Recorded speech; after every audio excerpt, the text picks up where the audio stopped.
Hey everyone, Internet PCS book reader here. Today I want to talk about Shigidi and the bracelet of Obafulon by Wole talabi. Shigidi is a bit different than most of the fiction I cover here. Usually the characters I covered are, human, I guess. But Shigidi, the titular character, is a god, or more specifically, one of Yoruba gods that originated from West Africa. Shigidi is the lowliest of lower level gods that work in Orisha Spirit Company, and the story opens with Shigidi in a chase scene.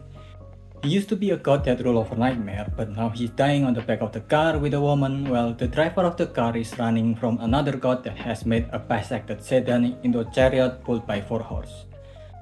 And then we flash back into the past. Shigidi worked for Orisha Spirit Company, as I said, a company of West Africa gods or Yoruba that accepted contracts from their clients.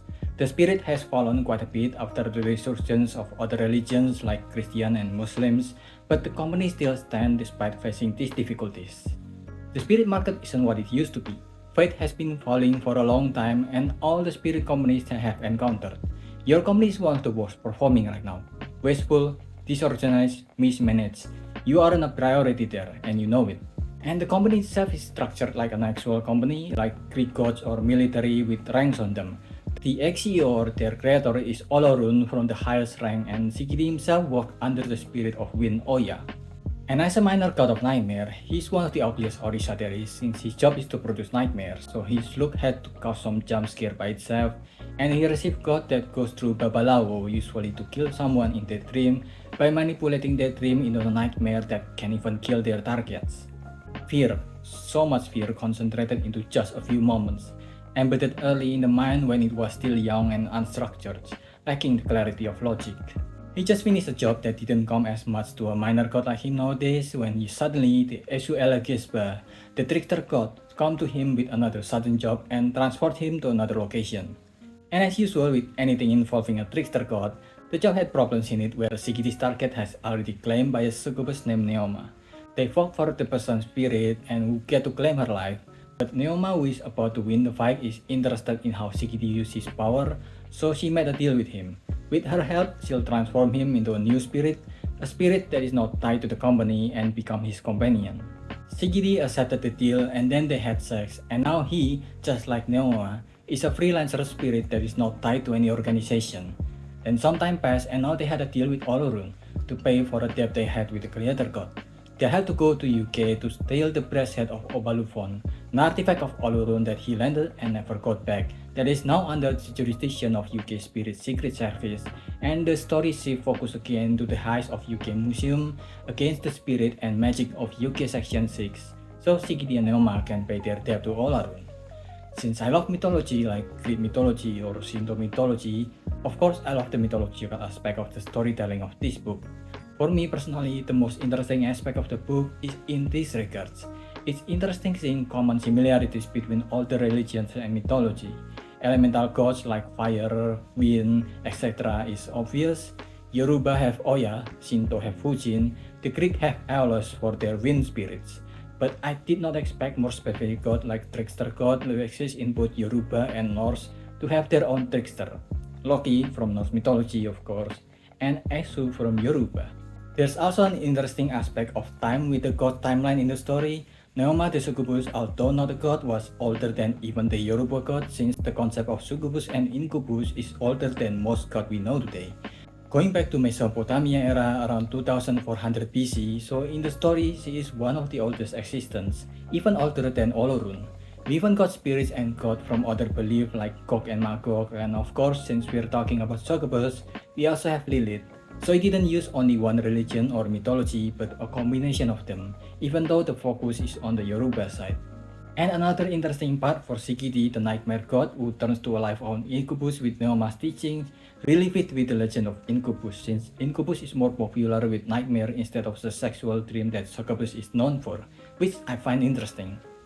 Orisha itself is a term for divine spirit or the gods in Yoruba, which in the book becomes the spirit company name. A company that gives the vibe of the organization in a Man in Black but with much less budget. The company is dying because the faith of the Yoruba religion is dying due to other religions like Christians, Muslims, etc. as I said, which is not the most original take. Fate Stay Night and its heroes and Percy Jackson has similar concept of power that is strengthened through faith and belief, but it is still interesting nonetheless. It is unfortunate that the story did not focus more on the world that is part of the story that makes it interesting to read. It's actually kinda hard to get the focus of the story since a lot of them feels kinda half-hearted. The romance aspect of the story, for example, is not really that interesting. It might even be the worst part of the story.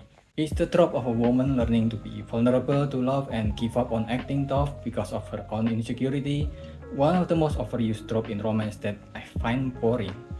And it got worse in the book because the relation between Shigidi and Noma beside their initial encounters feels really rushed and forced. It felt more like a romanticization of romance since their chemistry didn't form naturally or at all as a romantic couple. And to make it worse, the storytelling is non-linear in the most annoying way. In the investigation book that I recently reviewed, at least it narratively makes sense there why the story is told in a non-linear way. It's because we found out about the past along with the progression of the investigation. But in Shigidi it's nothing like that. The progression of the story felt like it's trying so hard to be mysterious without any good reason or justification that it just makes it feel obnoxious. I think at some point there is a flashback to another flashback to another flashback. There's even some flashback near the end of the story that is trying to explain certain emotion and fear that the character have. If something is not yet explained or purposely told yet, you can guarantee that there will be a flashback later on that will over-explain the mystery in the story or the motivation of the characters. You can feel the over-reliance to tell the story through flashback because minor characters and major characters both are told through flashback. For example, the story about Alastair's past and how he met Neoma that went on for too long, it really feels like it can just be skipped almost entirely, especially since once the flashback with Alastair is over, we still have more exposition about him and Neoma anyway. The scene where Neoma started dancing with him to make Shigidi jealous also feels really forced and random, especially since it leads to nothing. The writing also had that quirky humor which is usual for young adult. There's the quote, "Get my husband's name out your mouth," which is the infamous Will Smith Oscar slap reference, of course. There's also "you gaze enough into the succubus gaze back at you," which is the most overused Nietzsche quote in media. If there's an audiobook version of this book, I wouldn't be surprised if they put Wilhelm scream on it. All these references is of course quite cheesy if you recognize them, but if they're used well, I think it can add to the story. Not that I'm against overly cheesy storytelling. And since the story in this book is essentially Ocean 11 but with divine spirit and British Museum captivity, I think it needs a little bit of cheesiness to the story. But unfortunately, I don't think the cheese is used properly in this book. The references can sometimes be placed in a serious conversation or situation, and it cut through any tension the scene has built so far, since it takes you out of the story because you recognize what it referred to. Times where it needs to more humor is instead spent on more activities, and speaking of activities, the book had so much sex scene. I know it's a story involving succubus, so it kinda makes sense, but there's so much that it took away too much screen time that can be used for a lot more things, and most of them also feel like it's just for fan service. They feel more like an excuse to have Neoma naked and sweaty, so the story is not too boring. This coupled with the fact that the story of the book also felt like the first movie from classic superhero trilogy, where it spent the majority of the time introducing the characters, their motivation, their origin, their power, etc., makes most of the book doesn't really add anything much to the story. And the third character in the heist, Alastair, didn't even have a lot of involvement in the story and the heist. In fact, the heist was not given much talk in the story.